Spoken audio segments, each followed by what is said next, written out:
What Wall Street calls investing, Cher Horowitz calls a makeover. She took an underdog and delivered the most iconic glow-up, and your money is the ultimate underdog. If you've ever been overwhelmed by the thought of investing, don't worry. Today, we're breaking it all down in the language of Clueless. Hey babes, I'm Vicky. Welcome to the place where money finally starts to make sense. Because by the end of this video, the only thing you'll need from a finance bro is for him to move out of your way while you multiply your money. Ugh, as if! Investing is like a full-on Monet. What's a Monet? It's like painting, see? From far away, it looks like everyone's saying you should be doing it, but the second you look up close, you're like, what even is investing? Good question. Investing is putting money into something you expect to grow in value and profit from. So your money makes more money while you literally do anything else. You've been investing your whole life, in your skincare, in your friendships, and in every glow up that actually paid off. If you've invested in all of that and not your bank account, you're Like totally bugging. Imagine Cher. She put her time, her energy, and her closet into a makeover she believed would pay off. And what did she get back? A more confident friend, and for the first time, a more self-aware Cher. She didn't wait until Ty was already perfect to start. She put something in, she got more back, and that is, by definition, investing. The idea is simple, but the language around it, less so. Let's get you fluent. Your first word is capital. In finance, capital is simply what you invest. For Cher, capital was her time, her energy, and her closet. For you, capital is money, but it's also the time and energy you allocate to learning how money works, like you're doing right now. Your next word is asset. An asset is the thing you're putting your capital into, the thing you believe will grow in value. In Clueless, Ty is the asset. Cher looks at Ty and sees a makeover. An investor looks at a company, stocks, or property and thinks the same thing. Your last word is return. The return is what you get back from your investment. There are two ways an investment returns: income and appreciation. Appreciation is when the asset itself becomes worth more. In Clueless, that's Ty going from invisible to, in Cher's words, The most popular girl in your school. her value went up. In finance, that's your stock going up in price or your house being worth more than you paid for it. And honestly, you've been doing this already. You invested in a friend or a makeover. It paid you back. You just never called it investing. Now imagine doing that with your bank account. Congrats! You officially know what investing is. But here's the question everyone asks next. Why can't I just save instead? Well, there's something called inflation.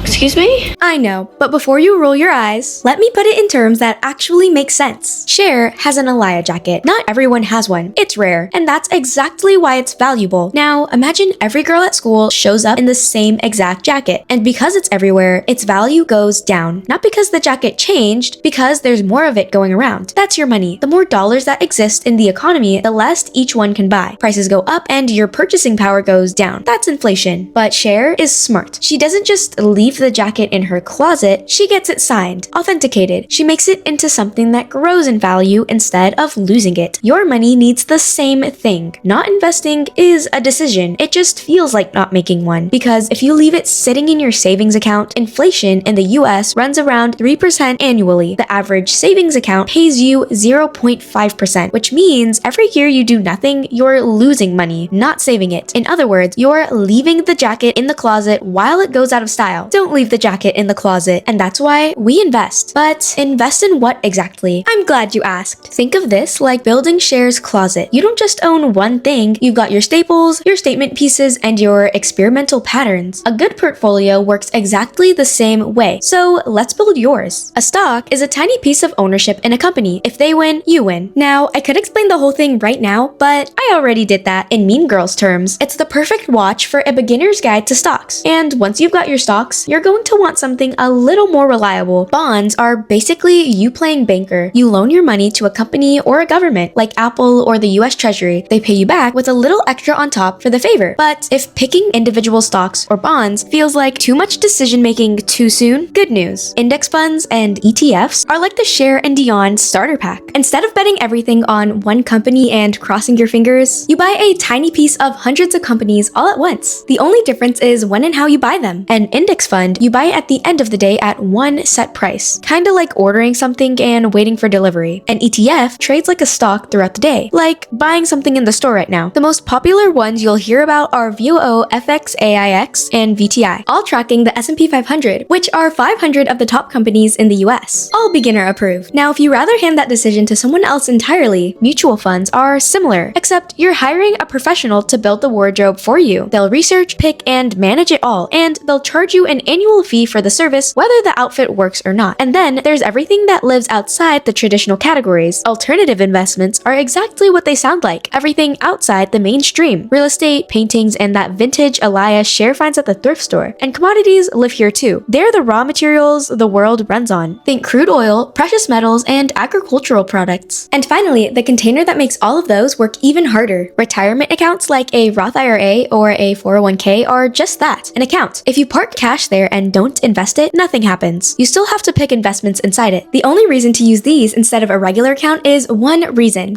taxes. And if you're one of my future mysterious rich aunts, as Cher would say, I don't want to be a traitor to my generation and all. but I will absolutely be a traitor to anyone who told you taxes were boring. Because here's what old money knows about taxes that nobody talks about. They're the secret weapon. I won't spill the tea just yet. I'll break it all down in a future video. So if you're really ready for that old money, drop secret weapon in the comments if you want in on that secret. Hit subscribe and turn on the bell so you don't miss it when it drops. Now let's get back to business. Here's the thing. You can understand what you're investing in, but at the same second someone says expense ratio, you're suddenly Dion on the freeway, lost.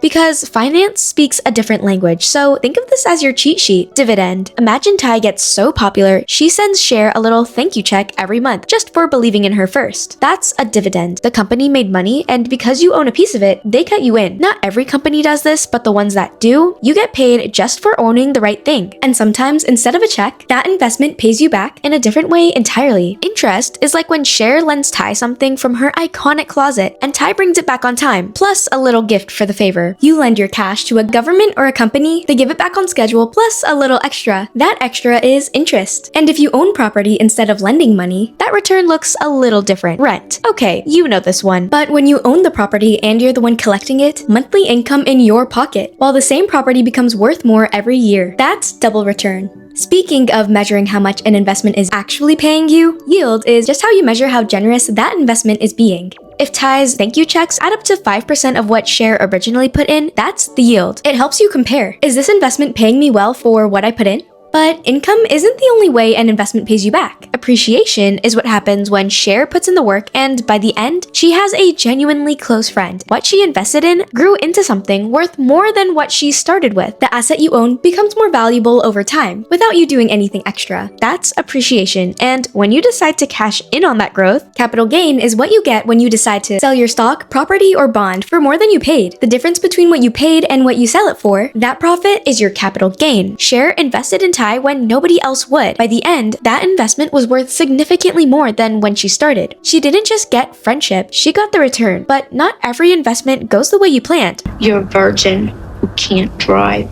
Capital loss is what happens when an investment doesn't turn out the way you expected. That was way harsh, Ty. When you sell an investment for less than you paid for it, that's capital loss. It happens, it's completely normal. Your goal is to make sure your gains outweigh your losses over time. Now, before any of that growth, appreciation, or gain can happen, principal is what you originally put in. It's the starting amount before any growth. If Cher invested 100 hours into Ty's makeover, those 100 hours are the principal. Everything after is the return on top. And finally, the sneaky one that most people completely overlook. Expense ratio is the annual fee an investment charges you just for existing. Imagine Cher's makeover came with a stylist fee that got charged every single year, whether Ty stayed popular or not. Keep it as low as possible. So the next time someone says expense ratio, you know exactly what they mean. These 10 terms are the vocabulary of every investing conversation you will ever have. But knowing what's in the closet is one thing. Knowing how to build the outfit, that's where the real work happens. Before you invest a single dollar, know what this money is actually doing in your life. It's like Cher picking out an outfit. She has to know if it's for school, a date, or a party before she even opens the closet. In money terms, that's your goal and time horizon. What the money is for, retirement, house, a rich aunt fund, and roughly when you'll need it. 5 years versus 30 years. Those two answers decide everything else. How risky you can be, what kind of account you use, and whether you're likely to panic when the market dips. And once you know what it's for, the next rule is just as important as the first one. Investing is for future you money, not rent is due on the first money. Think of it like Cher's iconic pieces versus her everyday basics. You don't lend out your only school uniform just for a makeover montage. You keep a basic emergency fund in savings and pay off high interest debt first. If you invest money you might need next month, a normal market drop can turn into a can't pay bills crisis. With your foundation protected, the next move is making sure you actually understand what you're doing. Learn a little before you invest a lot. Cher didn't become stylish on accident. She paid attention, learned what worked, and stopped making the same outfit mistakes. For beginners, this just means understanding the basics. And once you know the basics, the only thing left is to actually start. The most important move is starting. Not starting perfectly. It's like learning to drive. Watch out for the bike button!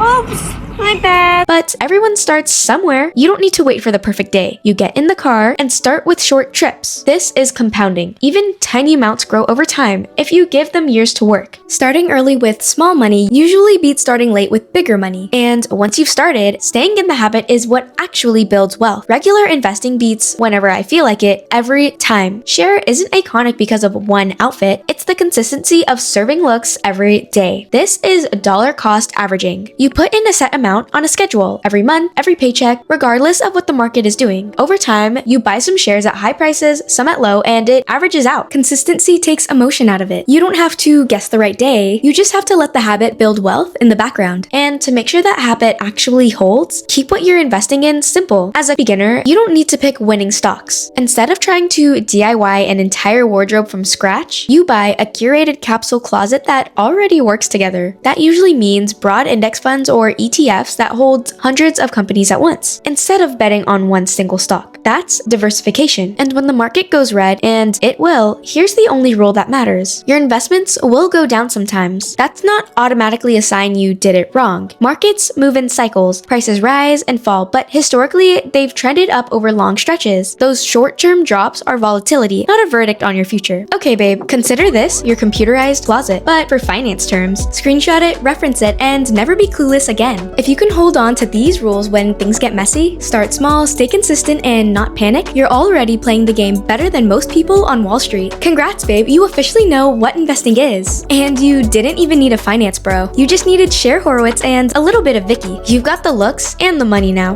Girlfriend. And unlike Cher, you are anything but clueless. We could certainly party with the Haitians. I see you watching till the end, and hi already now. You're not just watching finance videos for fun, you're here because you're ready to enter your mysterious rich aunt era. So drop secret weapon in the comments. That's how I know to let you in on the secret to building that old money well. And if you're ready to take the next step and understand the strategy behind investing and not just the basics, I genuinely recommend this next video where I watched over 1,000 finance videos so you don't have to. And I spill the tea on everything I learned so you can start building the kind of wealth that actually lasts now. Thanks for watching, and I'll see you in that next video. And remember, It does not say RSVP on the stock market, you are always invited. Thank you very much. Yeah!